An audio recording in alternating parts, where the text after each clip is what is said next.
So in previous videos, we have discussed so far about how to load data into Snowflake via S3 bucket, and there we have discussed about Snow pipe and external stage, all the stuff we have discussed so far.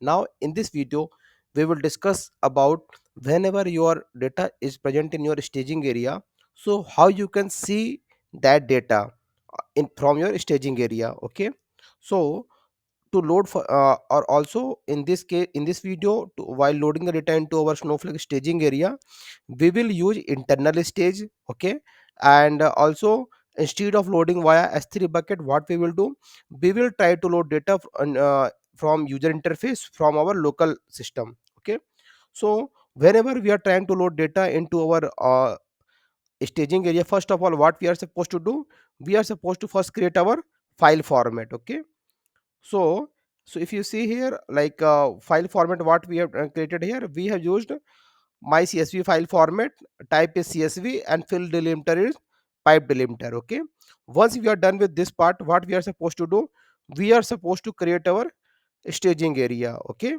so if you see here, in this staging area, I haven't used any URL or storage integration, anything I haven't used. So what is this? It is just your internal stage. Okay, now, so right now if you see here, in this internal stage there is no data. Okay, now what we will do, we will try to load data into this uh, internal stage. So how you can do via UI, simply you have to go to this icon databases. Okay, and just click on add data. If you see, Snowflake has already provided lot of user very good user interface from where you can load data into your database or in your staging area via S3 bucket directly from UI itself. Okay, but generally UI is not recommended approach in live projects. Okay, but right now let us try to do. So what we will do, we will click on this icon, load files into a stage. Okay, simply what I will do, I will go and just select one CSV file. Okay, what after that, what I'm going to do, my goal is to just select my databases. Okay, and stage, my CSV stage I'm selecting right now. Okay, once I am done with this part, just click on this upload icon.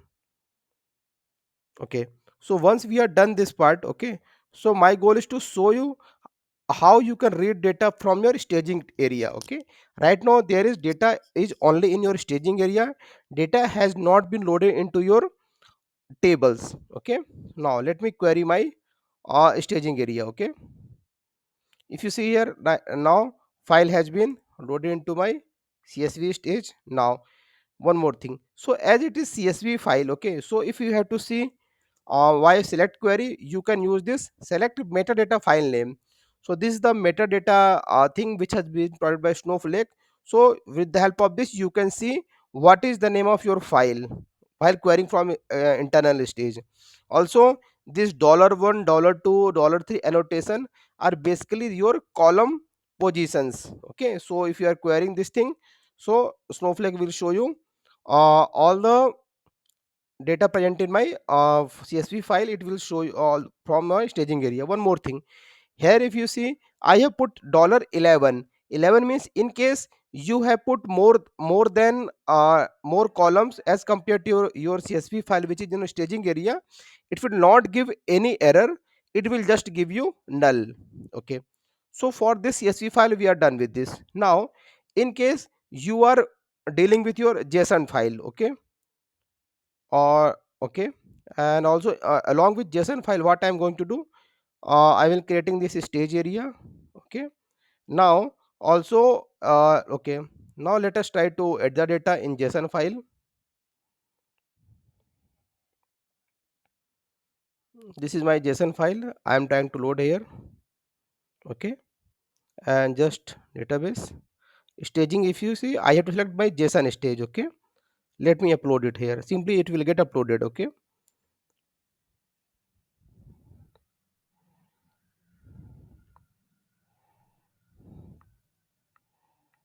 so once we have loaded data into my JSON stage, okay, so let me query it. Okay, if I am going to query this JSON stage, it will show me my JSON file. Now there is little bit difference between CSV file and JSON file, how you can visualize this. Okay, So in case you are dealing with your JSON stage, what will happen in case you are querying in this way? Okay, like in CSV file we have mentioned all the column names, okay, like by using $1, $2, okay. But in case of your except CSV, if you are using any other type of file, it will give you error. Okay, it means i- it supports only $1 annotation only. Okay, because only in single column data your data will get stored.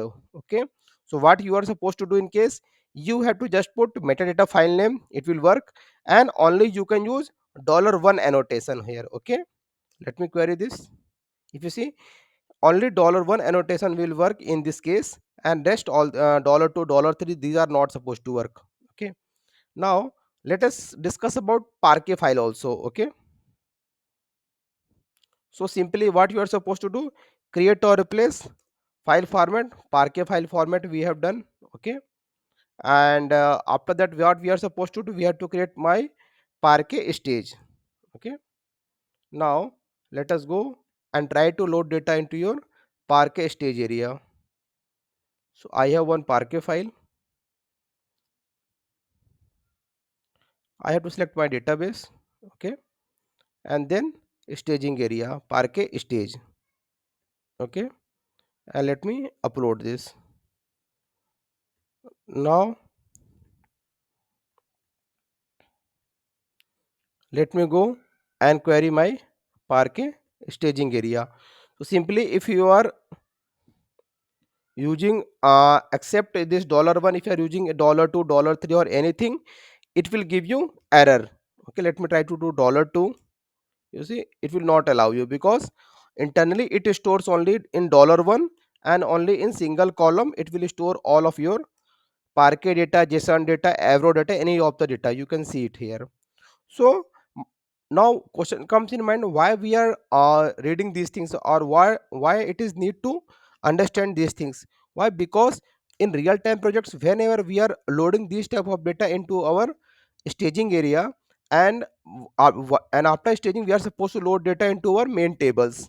Okay, so whenever we are trying to load data into our main tables, we are supposed to perform some filter operation, or some, like I can say that suppose you are having only 10 columns in file, but you have to load some 5 columns only. So in that case, for CSV file you can do. Okay, now in case of your JSON file, like you are having only $1, so by positional thing you can select filter out data and just load it into your tables.